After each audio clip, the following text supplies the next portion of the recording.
இந்தியாவின் ₹1க்கு ₹500 கொடுக்கும் நாடு எது தெரியுமா? ₹10,000 போதும், ராஜாவாக சுற்றி பார்க்கலாம். இந்திய ரூபாயின் மதிப்பு நாளுக்கு நாள் வீழ்ச்சி அடைந்து வருவதாக செய்திகள் வெளியாகின்றன. சர்வதேச நாடுகளின் தாக்கம், பொருளாதார சுணக்கம் என பல்வேறு காரணிகள் இதற்கு காரணமாக உள்ளன. ஆனால் இந்தியாவின் ₹1 ஒரு நாட்டில் ₹500 மதிப்பு உள்ளது. உங்களுக்கு தெரியுமா? அது எந்த நாடு என்பதை பார்க்கலாம் வாங்க. உலக பொருளாதார சந்தையில் ஒவ்வொரு நாட்டில் பணத்திற்கும் ஒரு மதிப்பு இருக்கிறது. குறிப்பாக அமெரிக்காவின் $1 மதிப்பு இந்திய ரூபாயில் 83. அதாவது அமெரிக்காவின் $1க்கு இந்தியா ₹83 கொடுக்க வேண்டும். அதே நேரத்தில் இந்தியா ₹271 கொடுத்தால் குவைத் நாடு ஒரு தீனாரை கொடுக்கும். இந்தியா ₹221 கொடுத்தால்தான் பஹ்ரைன் ஒரு தீனாரை கொடுக்கும்.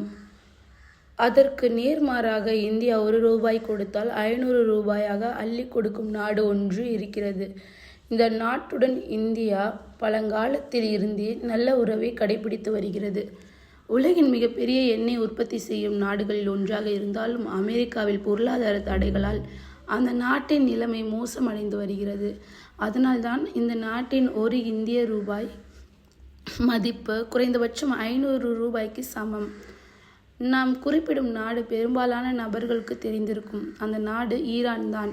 பொருளாதாரத்தில் வலுவாக இருந்து உலக வல்லரசு நாடுகளுக்கு கடும் நெருக்கடியை கொடுக்கும் வகையில் இருந்தாலும் அதன் நாணய மதிப்பு மிகவும் பாதாளத்தில் இருக்கிறது. ஈரான் பணத்தை அந்நாட்டின் ரியால் ஈரான் என்று அழைக்கின்றனர். ஆங்கிலத்தில் ஈரான் ரியால் என்று அழைக்கப்படுகிறது.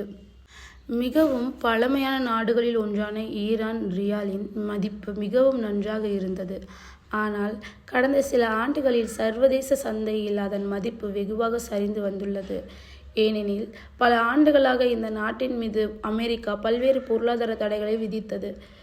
இதன் காரணமாக அமெரிக்காவுக்கு பயந்து பல நாடுகளில் ஈரானிடமிருந்து கச்சா எண்ணெயை வாங்கவில்லை.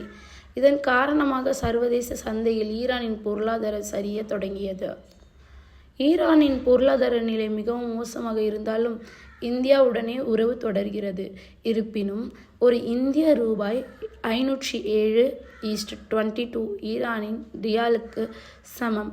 அதாவது ₹10,000 இந்தியர் ஒருவர் ஈரானுக்கு சுற்றுலா சென்றார். அந்த நாட்டில் சொகுசாக தங்கி வசதியாக பயணிக்கலாம்.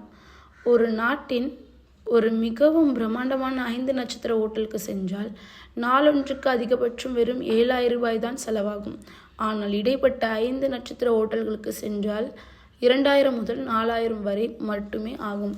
அதேபோல் 3 நட்சத்திர விடுதிகளுக்கு சென்றால் இதைவிட குறைவுதான். இந்தியா உள்ளிட்ட சில நாடுகளுடன் மட்டுமே ஈரான் நாடு அவர்களின் உள்ளூர் நாணயத்தில் வர்த்தகம் செய்து வருகிறது. அமெரிக்காவும் தொடரும் பகையால் அமெரிக்க டாலர்களை ஏற்றுக்கொள்வதில்லை. இதனால் அமெரிக்க டாலரை வைத்திருப்பது அந்த நாட்டில் மிகப்பெரிய குற்றம். இந்த தடையின் காரணமாகவே ஈரானின் சட்டவிரோதமாக அமெரிக்க டாலர்களை கடத்தும் தொழிலில் செழித்தோங்கியுள்ளது. ஈரானில் மிகவும் பழமையான நாணயங்களில் ஒன்று முதன்முறையாக 1798ஆம் ஆண்டு அறிமுகப்படுத்தப்பட்ட ரியால் 1825ஆம் ஆண்டு அச்சிடுவது நிறுத்தப்பட்டது. பின்னர் மீண்டும் பணம் வெளியிடு வருகிறது. 2012 முதல் சர்வதேச சந்தையில் ஈரான் ரியாலின் மதிப்பு மிகவும் வேகமாக வீழ்ச்சி அடைந்து வருகிறது. ஆனால் பணவீக்கம் வரலாறு காணாத அளவுக்கு உயர்ந்துள்ளதால் பொருளிடம் விலையும் உயர்ந்துள்ளது. ஈரானை போலவே சியரா லியோனின் நாட்டிலும் ஒரு இந்திய ரூபாய்க்கு $238.32 கொடுக்கப்படுகிறது. இதேபோல் இந்தோனேஷியாவிலும் ₹1 இந்தியாவிற்கு 190க்கு சமம். எனவே இந்தோனேஷியாவுக்கு சுற்றுலா சென்றாலும் குறைந்த செலவில் அழகான இடங்களை பார்த்துவிட்டு வரலாம். இது போன்று மீண்டும் பல தகவல்களை தெரிந்து கொள்ள சினி ஜங்ஷனை மறக்காமல் சப்ஸ்கிரைப் பண்ணுங்கள், லைக் பண்ணுங்கள், ஷேர் பண்ணுங்கள்.